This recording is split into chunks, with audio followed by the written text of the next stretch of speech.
All right, guys, so in the last video, we set up our application with Create React App. I have the dev server running right now, but I'm going to go through some basic cleanup that I do with pretty much all my React applications and just get rid of some of the stuff we don't need. Another thing I'm going to do is change the app component to a class-based component because I want to work with those first, because although we're going to be dealing mostly with functional components along with hooks and some of the newer features, it's important for beginners to understand how class-based components work and life cycle and so on.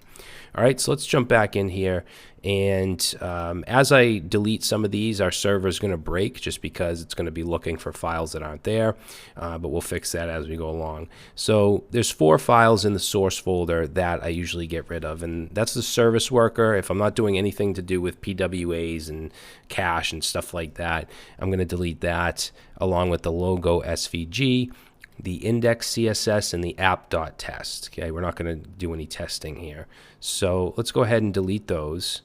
And as soon as I do that, I'm going to get an error that says can't find the service worker JS, because if we go into index.js, it's looking for, actually it should give us a few errors because it's not going to find the CSS either. But let's get rid of the import of the CSS and the service worker, and then we don't need this service worker unregister.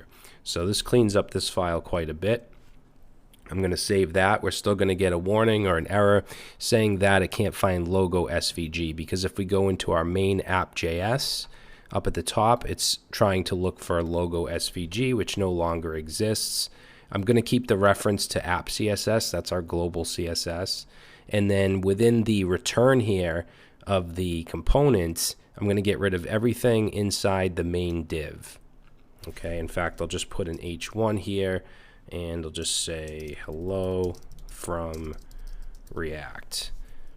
And we'll save that, and now everything should be good. If we go back to our browser, we see hello from React.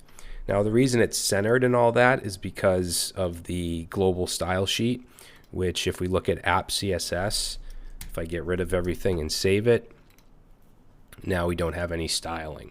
Now, as far as the CSS goes for this project, I have a custom file that I'm going to be using that has a lot of classes that are similar to Bootstrap, like button classes, alerts, all that stuff. I didn't want to actually use a third-party framework because there's a few reasons. One, I just didn't want to use an extra framework. Two, you know, that stuff gets updated all the time, and I don't want the course to go out of date just because of Bootstrap or any other framework. Although in the last project we will be using Materialize.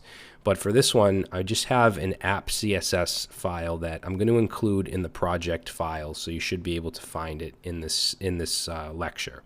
And I'm just going to go ahead and let's just copy this and put this into our project right in the source folder. We're going to replace the app CSS that's there.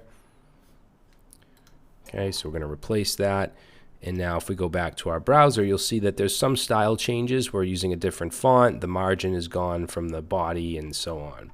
Okay, so if we take a quick look at that app CSS, we have some variables for different colors, primary color, dark color, etc. And if you want to mess with this stuff, obviously you can do that. We're using the Roboto font.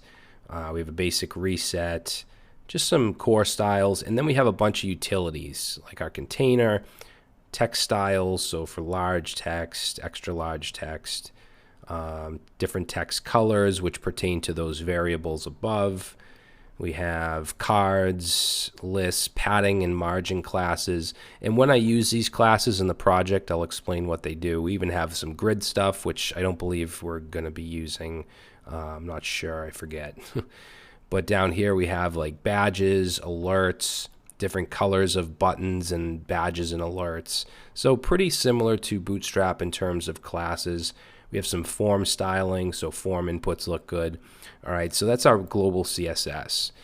Now, the next thing I want to do is turn this main app component into a class-based component rather than functional. Just for now, just so we can learn about class-based components. So basically, the way that we do that is we need to change this to a class. We're still going to call it app. We're going to get rid of the parentheses, because it's a class, it's not a function. Now, we can't return directly from a class. We need what's called a method, which is basically a function within a class. And that method needs to be called render. So render is actually what's called a life cycle method, and it runs at a certain point when the component's loaded. Now, there's other life cycle methods as well that you can run at certain points, but render is the one that's actually required because that renders the output. So all we have to do is take this return and move it up into the render.